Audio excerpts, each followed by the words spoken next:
Praise the lord. Yesu ప్రభు 12 మంది శిష్యులను ఎన్నుకున్నాడు. దాంట్లో మత్తయి ఒకడు. మరి ఇతను పాపి అని ఎంచబడినవాడు. ఏ హోదా లేదు, గొప్పతనం లేదు.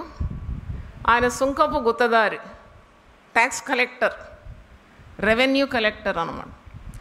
రోమా సామ్రాజ్యం చేత మరి అతనికి ఉద్యోగం లభించింది. యూదులు ఇతన్ని ద్వేషించేవారు, పాపిగా పరిగణించేవారు. వాక్యంలో మనం చూస్తే యేసు పాపులతోనూ సుంకర్లతోనూ ఆయన సహవాసం చేసినాడు, వారితో కలిసి భోజనం చేసినాడు అని ఉంది. అంటే సుంకర్లందరూ పాపులతో సమానంగా యూదులు ఎంచేది. ఎందుకంటే సచ్ వెరీ సిన్ఫుల్ పీపుల్, లంచగొండులు అన్నమాట. వారు పేద ప్రజల మీద కనికరం లేదు. మరి పేదలు గొప్పలు గొప్పవారు అందరి దగ్గర వెళ్ళి వారు వసూలు చేసేది ఎన్నో రెట్లు, అంటే లంచగొండులు అన్నమాట. అందుకే యూదులు సుంకపు గుత్తదారి అయిన మత్తయి అందరి చేత ద్వేషింపబడినవాడు, పాపిగా ఎంచబడినాడు. అంటే యేసు ప్రభు ఇతన్ని ఎన్నుకున్నాడు. Jesus chose him to be his disciple. సువార్తల్లో మొట్టమొదటి సువార్త మత్తయి సువార్త. అంటే ఈ బలహీన్ని, ఈ ఎన్నిక లేని వాడిని, అందరి చేత ద్వేషింపబడినవాడు, మరి దేవుని గురించిన జ్ఞానం అసలే లేదు, లోక జ్ఞానం ఉండొచ్చు. మరి ఇట్టివాన్ని దేవుడు ఎంపిక చేసుకున్నాడు. 12 మందిలో ఒకరిగా స్థాయి ఇచ్చినాడు. మరి నా వెంబడి రమ్ము అంటే వెంటనే ఒబే చేసినాడు. అది చాలా బాగుంది. Only one word, command, follow me అనగానే వెంటనే ఒప్పేసుకున్నాడు కదా. మనం స్వపరీక్ష చేసుకోవాలి. ఎన్ని దర్శనాలు చూసినా, ఎంతమంది బోధకులు చెప్పినా, ఎన్నిసార్లు వాక్యం చేత హెచ్చరింపబడినా వెంటనే మనము విధేయత చూపం. మీరు మత్తయి సువార్త 9వ అధ్యాయము 9 నుండి కొన్ని వచనాలు నేను చదువుతున్నాను. Matthew 9:9 onwards. యేసు అక్కడి నుండి వెళ్ళి సుంకపు మెట్టునొద్ద కూర్చుండి ఉన్న మత్తయి అను ఒక మనుషుని చూచి నన్ను వెంబడించమని అతనితో చెప్పగా అతడు లేచి ఆయనను వెంబడించాను. అంటే యేసును వెంబడించడం అంత సులభమా? అది కూడా డబ్బులు మూట కట్టుకొని గొప్ప ధనవంతుడు, మందిని ముంచేవాడు, యేసు ప్రభు శిష్యులకు రమ్మనగానే వెళ్ళడం అది చాలా గొప్ప కార్యం. One who deals with money never wants to obey immediately. నన్ను దేవుడు బ్యాంకు నుండి పిలిచినప్పుడు ఇటు 2 years టైం తీసుకున్నాను నేను. ఎందుకంటే ఏంటి, మనుషులు ఏమైనా పిచ్చి అనుకుంటారా? మంచి బ్యాంక్ ఉద్యోగం వదిలేసి దేవుని సేవ చేయాలంటే వేరే అనుకుంటారు కదా. అప్పటికే అనడం ఆరంభించినారు, నాకు ఇలాంటి తలంపులు ఉంది, బ్యాంకును వదిలేసి సేవ చేయాలన్నప్పుడు అందరికీ మా సొంత వాళ్ళే అన్నారు, అందరికీ చింతకాయంత పిచ్చి అయితే తప్పకుండా ఉంటుంది మనుషులందరికీ, కానీ నీకు ఒక నిమ్మకాయ అంత ఉన్నది అన్నాడు. నేను నిమ్మకాయ కదా, నాకు పెద్ద బుడమకాయ అంత పిచ్చి కావాలి దేవుని సేవ చేయాలంటే. అంత పిచ్చి ఉంటేనే నేను సేవ చేస్తాను. అంత పిచ్చి ప్రేమ ప్రభువు మీద లేకుంటే నేను ఒక్క సేవ చేయలేను కదా. అప్పుడు నేను అలా జవాబు ఇచ్చినాను. ఆ పిచ్చి ముదిరింది. 2 సంవత్సరాలు అయినాక మరి నేను దేవుని మాటకు విధేయురాలై బ్యాంక్ ఉద్యోగం వదిలేసి పూర్తికాల సేవకు వచ్చినాను. అంటే it's not so easy to obey the command of God. మనం అంత అలగా తీసుకోవద్దు మత్తయిని. ఎందుకంటే నన్ను వెంబడించు అనగానే ఏం చేసినాడు, వెంబడించినాడు. మరి మత్తయిని ఘనపరిచినాడు దేవుడు అనేక రీతుల్లో. He was number 1. మత్తయి యేసు ప్రేమించినట్టు మరి ఎవరికి లేని ధన్యతలు కొన్ని ఇచ్చినాడు. యేసుక్రీస్తు వంశావళి గురించి మరి ఏ సువార్తికుడు రాయలేదు. మత్తయి సువార్త 1వ అధ్యాయము అంతా యేసుక్రీస్తు జననం గురించి, వంశావళి గురించి ఉంది. అలాగే God gave him some special abilities. నాకు అనిపిస్తుంది, not by our merits but by his grace. మనము గొప్పవారమని మనల్ని దేవుడు ఎంచుకోలేదు, కానీ ఆయన కృప మన పట్ల, ఆయన ప్రేమ, ఆయన సంకల్పం చాలా గొప్పగా ఉంది. అందుకే మనము ఎన్నుకోబడ్డారు. అయితే ఇక్కడ మత్తయి సువార్తికుడు ఒకడే కొండ మీద ప్రసంగం 5, 6, 7 రాసినాడు. వేరే సువార్తల్లో కొండ మీద ప్రసంగం మనం చూడం, అంటే వేరే విధంగా రాసినారు, కానీ చాలా సిస్టమేటిక్గా రాసింది sermon on the mount. Even Mahatma Gandhi గారు కూడా ఈ 3 అధ్యాయాలు ప్రతిరోజు ధ్యానించేదంట. ట్రూత్ అండ్ నాన్ వైలెన్స్ అనే కాన్సెప్ట్ ఆయనకు సర్మన్ ఆన్ ద మౌంట్, కొండ మీద ప్రసంగం నుండి ఆయన అది అందుకున్నాడంట. అలాగే భారతదేశానికి స్వతంత్రం తీసుకురావడానికి ఈ 2 ప్రిన్సిపల్స్, ఒకటి ట్రూత్, ఒకటి నాన్ వైలెన్స్. అంటే use to read everyday Matthew 5, 6 and 7. అలాగే యేసుప్రభు యొక్క పుట్టుక గురించి చాలా విశదంగా రాసి, ఆయన జీవితం గురించి, ఆయన పరిచర్యలో చేసిన అద్భుతాలు, శిలువ మరణం, తర్వాత పునరుద్ధానం, ఆరోహణ సమయంలో శిష్యులకు ఇచ్చిన ఆజ్ఞలు, మీరు సర్వలోకానికి వెళ్ళి సర్వ సృష్టికి సువార్త అందించడని మత్తయి 28లో మనం చూస్తున్నాం. మరి నేను మీకు బోధించిన వాటిని మీరు బోధించాలి, నమ్మిన వారికి మీరు బాప్తిసం ఇవ్వాలి, మీరు మరి అంతవరకు లోకాంతం వరకు వెళ్ళండి, నేను యుగ సమాప్తి వరకు సదాకాలము మీకు తోడుంటాననే గొప్ప ప్రశస్తమైన యేసు మాటలను, అంటే దగ్గరున్నాడు కాబట్టి అన్నీ చక్కగా విన్నాడు, గ్రహించినాడు, సువార్తలో రాసినట్టు మనం చూస్తున్నాం. యేసును నువ్వు ఏ విధంగా ఆరాధించాలి అంటే రాజుగా ఆరాధించడానికి మత్తయి సువార్తికుడే వివరణ ఇచ్చినాడు. అంటే రక్షకుడని, మనము మెస్సయ్య అని, ఇలా కొన్ని నామములు ఉన్నాయి కదా, నామముల పుస్తకంలో ఎన్నో నామాలు ఉన్నాయి. కానీ ఆయన రాజుగా గుర్తించిన శిష్యుడు మత్తయి. అంటే he was called to be a common disciple.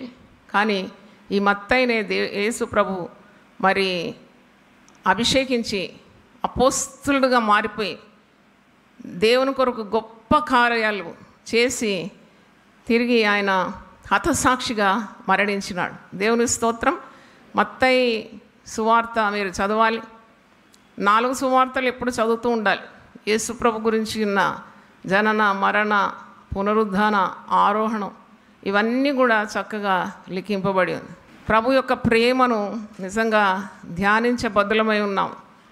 ఒక మాట చదవాలని నాకు ప్రేరణ ఉంది. 1 కొరింథీయులకు రాసిన పత్రిక 1వ అధ్యాయం 26 నుండి 29, 30 వరకు. సహోదరులారా, మిమ్మును పిలిచిన పిలుపును చూడుడి.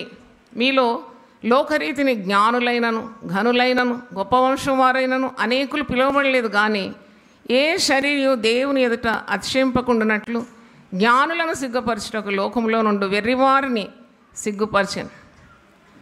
దేవుడు ఏర్పరచుకొని ఉన్నాడు.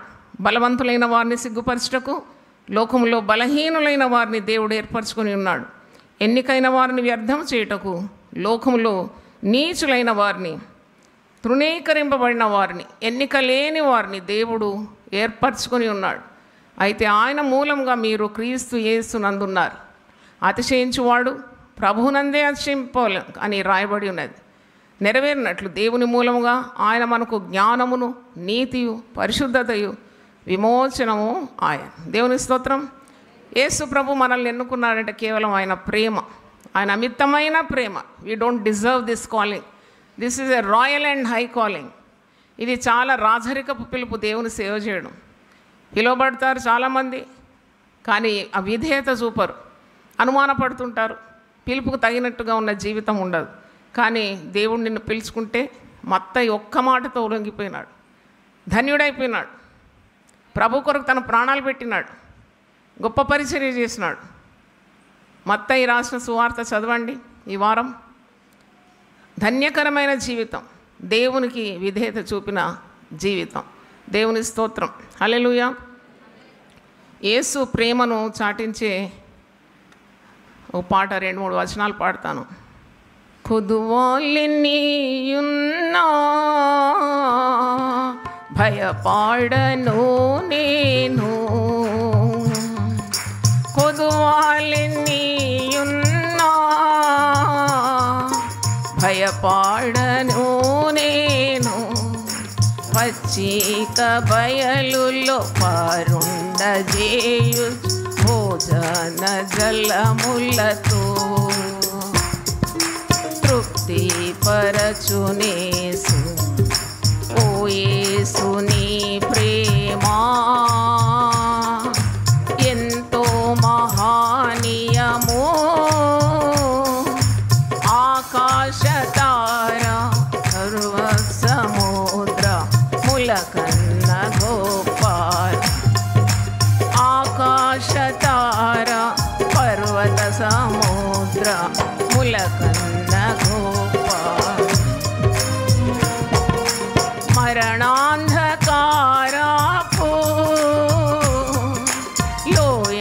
సంచరించిన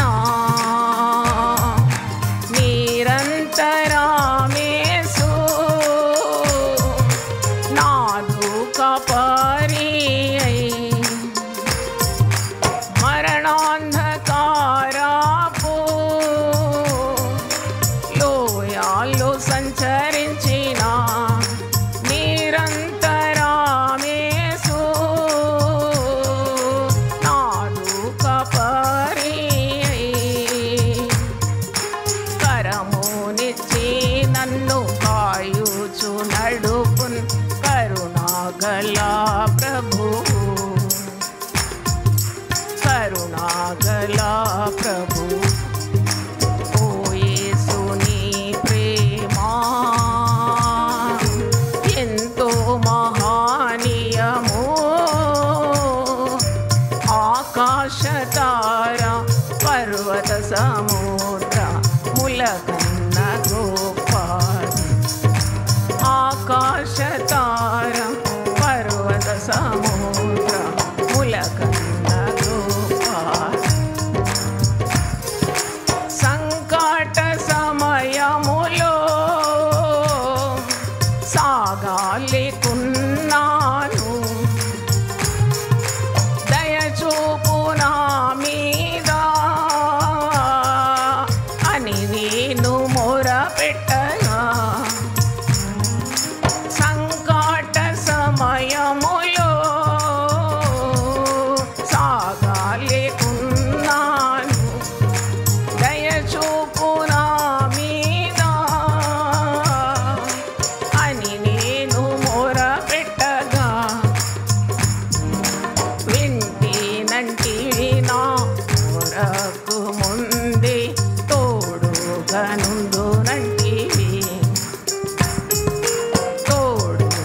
తోడుగనుందునంటివి ఓ యేసుని ప్రేమ ఎంతో మహనీయము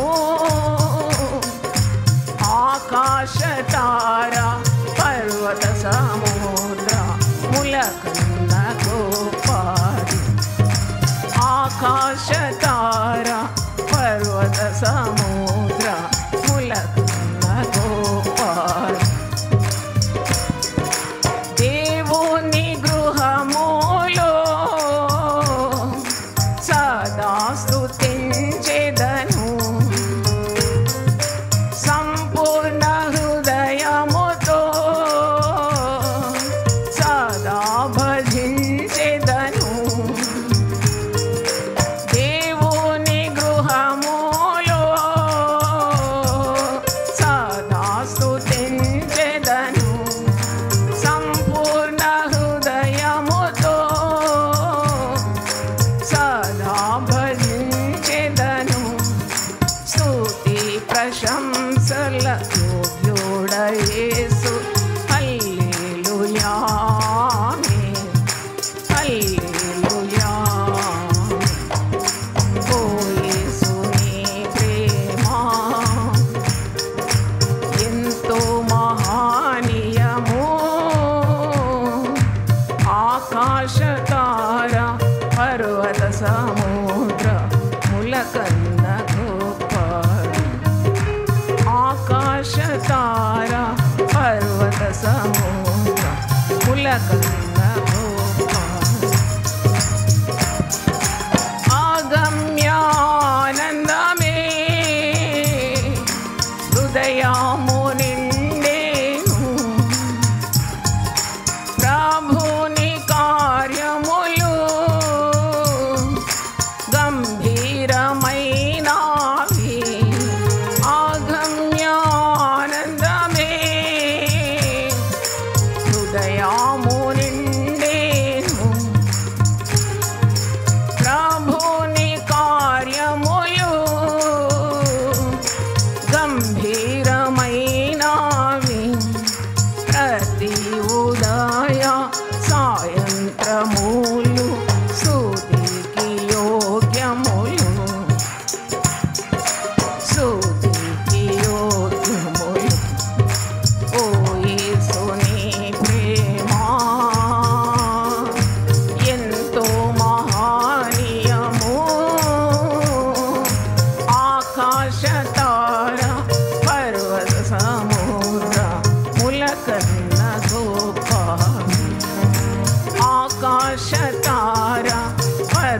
సముద్రముల కన్నా గొప్ప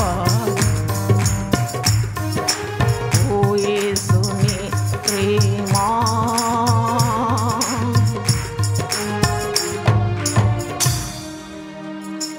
హల్లెలూయా. Thank you lord. ప్రార్థన చేసుకుందాం. ప్రభువా, నీ పరిశుద్ధ నామమునకు స్తోత్రం చెల్లిస్తున్నాం. అల్పులను నువ్వు ఎన్నుకొని నీ యొక్క శక్తిని, నీ జ్ఞానాన్ని, నీ బలాన్ని వారి ద్వారా నీవు చూపించే మహా గొప్ప దేవుడు. నాయనా, జ్ఞానులను సిగ్గుపరచడానికి నీవు పామర్లను ఎన్నుకున్నావు. బలవంతులను సిగ్గుపరచడానికి బలహీనులను ఎన్నుకున్నావు. ఎన్నికైన వారిని సిగ్గుపరచడానికి ఎన్నిక లేని వారిని ఎన్నుకున్నావు. ఏ నరుడు కూడా అతిశయించకుండా ప్రభువా, అతిశయించేవాడు కేవలం నీ అందే అతిశయించినట్లు క్రీస్తే పిలువబడిన వారికి రక్షణ, జ్ఞానం, విమోచన, నీతి, పరిశుద్ధతగా మారినాడు. అవును తండ్రి, ఘనత, మహిమ, ప్రభావములు నీకే చెందినది. నీకు చెందవలసిన స్తోత్రాన్ని మేము అపహరించకూడదు. ఎల్లప్పుడూ నీకు స్తుతి చెల్లించాలి. ఎన్ని నోళ్లతో నేను స్తుతించిన తక్కువే. పెంట కుప్పల మీద నుండి దీనులను, దరిద్రులను ఎన్నుకొని ప్రధానులతో కూర్చోబెట్టే దేవుడు తండ్రి, రాజుల ఎదుట నిలబెట్టే దేవుడు, ప్రవక్తలుగా నియమించే దేవుడు, దైవికమైన జ్ఞానంతో నింపి నీ ప్రభావము, నీ ప్రతిభ, నీ ప్రజ్ఞ ప్రజలకు చూపెట్టే దేవుడు తండ్రి. మేమే పాటి వారం, కేవలం నీ కృపాని మేము ఒప్పుకుంటున్నాం. ఒక సుంకపు గుత్తదారి మత్తయి గురించి ఈరోజు విన్నాం తండ్రి. పాపిగా పరిగణింపబడినాడు. మనుషులు ఎన్నిక చేయలేనివాడు, మనుషులు లెక్కలో లేనివాడు, దుర్మార్గుడు అని, లంచగొండి అని, వ్యభిచారి అని తృణీకరింపబడినవాడిని నా వెంబడి రమ్మన్నావు. వెంటనే విధేయత చూపినాడు, నిన్ను వెంబడించినాడు, అన్నీ వదిలిపెట్టేసినాడు. నీ మహిమ ముందు ఈ లోకపు మహిమ ఏ పాటిదినైనా, నీ ప్రేమ ముందు ఈ లోక ప్రేమలు ఏ పాటి, అన్నీ వదిలిపెట్టి యేసును అనుకరించినాడు తండ్రి. 12 మంది అపోస్తలుల్లో ఒక్కనిగా ఎంపిక అయినాడు. కానీ ఎన్నో ధన్యతలు మత్తయికి ఇచ్చినావు నేను. అవును తండ్రి, క్రీస్తు యేసు వంశావళిని రాసినాడు, మొట్టమొదటి సువార్త రాసినాడు. జీవితం మారిపోయింది, తలంపులు మారిపోయింది, గురి మారిపోయింది, గమ్యం మారిపోయింది. యేసే గురిగా చేసుకున్నాడు. యేసు నా రాజు అని ప్రకటిస్తున్నాడు. పరలోక రాజ్యం గురించి ఈ సువార్తికుడు ప్రకటించినట్టు మరి ఏ సువార్తికుడు ప్రకటించలేదు. మాటి మాటికి యేసు చెప్పిన పరలోక రాజ్య మర్మములను ప్రజలకు గుర్తు చేసినాడు. అవును తండ్రి, ఎంత అద్భుతమైన జీవితం జీవించినాడు ప్రభువా.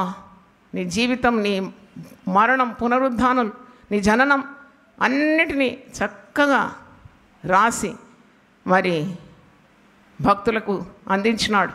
చదివి గ్రహించి ముందుకు సాగడానికి ఎంత అద్భుతమైన పుస్తకం మత్తయి సువార్త. కొండ మీద ఉన్న ప్రసంగం మత్తయి 5, 6, 7 అందరూ చదవగలిగిన మరి సూక్తులు యేసు ప్రభు చెప్పిన వాటిని ప్రభు ఎంత అద్భుతంగా రాసినాడు. క్రైస్తవ జీవితానికి సరిపోయే 3 అధ్యాయాలు, పవిత్రమైన జీవితం జీవించడానికి ఆ 3 అధ్యాయాలు సమకూర్చినాడు, రాసినాడు పరిశుద్ధాత్మ ప్రేరణ ద్వారా. నిజమా ప్రభువా, మత్తయిని జ్ఞాపకం చేసుకోవడం మా ధన్యకరం. అలాగే తండ్రి, నీ కొరకు జీవించి నీ కొరకు మరణించినాడు. సాధారణ మరణం కాదు, శిరచ్ఛేదనమా, రాళ్లతో కొట్టబడినాడా, అగ్నితో కాల్చబడినాడా, అది ఇంకా చరిత్రకారులు తెలియజేయడం లేదు. కానీ మొత్తానికి తన జీవితం పానార్పణంగా ప్రభు కొరకు అర్పించుకున్నాడు. అట్టి ధన్యకరమైన జీవితాన్ని ఈరోజు మాకు గుర్తు చేసినందుకు వందనాలు చెల్లిస్తున్నా. నువ్వు పిలిచినప్పుడు వెంటనే మేము లోబడాలి నాయన. లోబడిన వారికి ఆశీర్వాదాలు, అనుమానించేవారు ఇంత ధన్యతలు పొందుకోలేరు నాయన. కాబట్టి ఈ గుంపులో, ఈ వాక్యం విన్న వారిలో ఎవరికైనా దేవుని పిలుపుండి కూడా అవిధేయత చూపితే వారితో నువ్వు సూటిగా మాట్లాడేందుకు నీకు వందనాలు చెల్లిస్తున్నాను. ఆనాడు పేతురు యోహానులతో సెలవిచ్చినాడు, నా వెంబడి రండి. మీరు ఇప్పుడు చేపలు పడుతున్నారా? మనుషులను బట్టే జాలరుగా నేను చేస్తా. I will make you fishers of men. అవును తండ్రి, పేతురు యోహాన్లు చదువు లేదు, సంస్కారం లేదు, పామర్లని వాక్యంలో ఇంత జ్ఞానం వీరికి ఎక్కడి నుండి వచ్చిందని చుట్టూన్న వారందరూ ఆశ్చర్యపోతున్నారు. ఇంత వాక్శక్తి వీరికి ఎక్కడిది? వీరు నీడమడితే రోగులు బాగవుతున్నారు. ఇంత శక్తి ఎక్కడిది? వీరు యేసుతో కూడా ఉన్నవారు కారా? అవును తండ్రి, నీతో మేముంటే నీ శక్తి మాకు లభిస్తుంది తండ్రి. ఇన్ని ప్రార్థనా సెల్స్ తెరిచినాం నీతో ఉండడానికి ప్రభువా. 1196 ప్రార్థనా సెల్స్ యునైటెడ్ పీపుల్ ఫెలోషిప్ తెరవబడిందంటే నీతో సమయం గడపడానికి. నేను 1 గంటైనా నాతో గడపరా అని అడిగినావు. ఆ 1 గడియలో ఎంత మహిమ ఇమిడి ఉంది నాయన, ఎంత శక్తి ఇమిడి ఉంది. అది నీ దాసరాలు బయలుపరిచినావు తండ్రి. తెరవబడిన ప్రార్థనా సెల్స్ అలక్ష్యం చేయకుండా తప్పకుండా శ్రద్ధ చూపి గంట సేపు దేవుని సన్నిధిలో ఉండడానికి మీరు కృప దయచేయమని ప్రతి ఒక్కరికి ఆ జ్ఞానం దయచేయండి. దేవుని సన్నిధి ఉన్న తోట సాతాను నిలవలేడు నాయన. సాతాను కార్యాలన్నీ దహించబడుతుంది ప్రభువా. పర్వతములు సహా మైనం వలె కరిగిపోతుందని వాక్యంలో. కాబట్టి దేవుని సన్నిధిని ప్రేమించి ప్రతి గృహంలో మందసం వలె ఉన్న ఈ యొక్క ప్రార్థనా సెల్లు మీరు ఆశీర్వదించమని, అనేకమైన అద్భుతాలు ఆశ్చర్యకార్యాలు చేసి మహిమ పొందమని, 24 గంటల నిరంతర ప్రార్థనను కూడా మీరు దీవించమని, సకల ఆశీర్వాదాలు మా అందరి మీద మీరు కుమ్మరించమని యేసు అతి పరిశుద్ధ నామములో అడిగి వేడుకుంటున్నాను తండ్రి. ఆమేన్.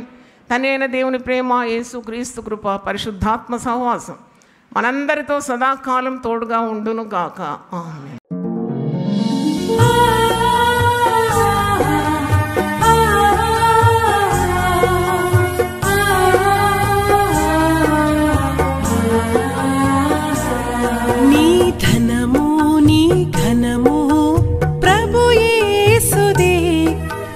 దశమా భాగమునీయ వెనుదీతువా.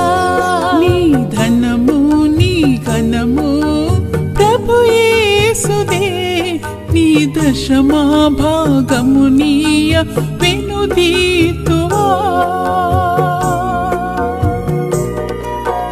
ధరలోన ధనధాన్యములనీయగా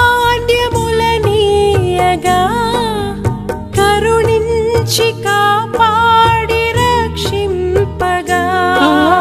ధరలోన ధనధాన్యములనీయగా కరుణించి కాపాడి రక్షింపగా. పరలోకనాదుండు నీకీయగా మరి యేసు కొరకీయ వెనుదీతువా. పరలోకనాథుండు నీకీయగా మరి యేసు కొరకీయ వెనుదీతువా. నీ ధనము నీ ఘనము ప్రభు యేసుదే, నీ దశమా భాగమునీయ వెనుదీతువా. పాడి పంటలు ప్రభువు నీకీయగా కూడు గుట్టలు నీకు దయచేయగా. పాడి పంటలు ప్రభు నీకీయగా కూడు గుట్టలు నీకు దయచేయగా. వీడంగ ప్రభు యేసు నామంబును గడువేల ప్రభుకీయను క్రైస్తవా. వేడంగ ప్రభు యేసు